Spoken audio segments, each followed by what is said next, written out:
हो तनी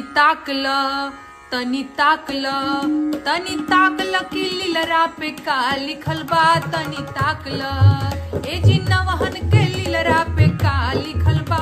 तनी ताकल ए रोजगार लिखल बा, बेरोजगार लिखल बा।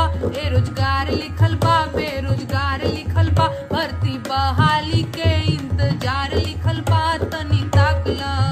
तनी ताकल ए साहेब नजर फेर दा।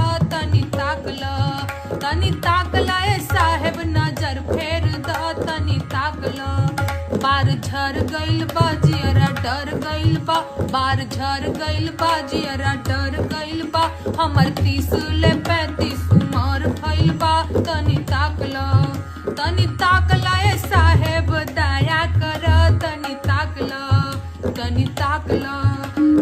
ताकल कि लीलरा पे का लिखल बा। तनी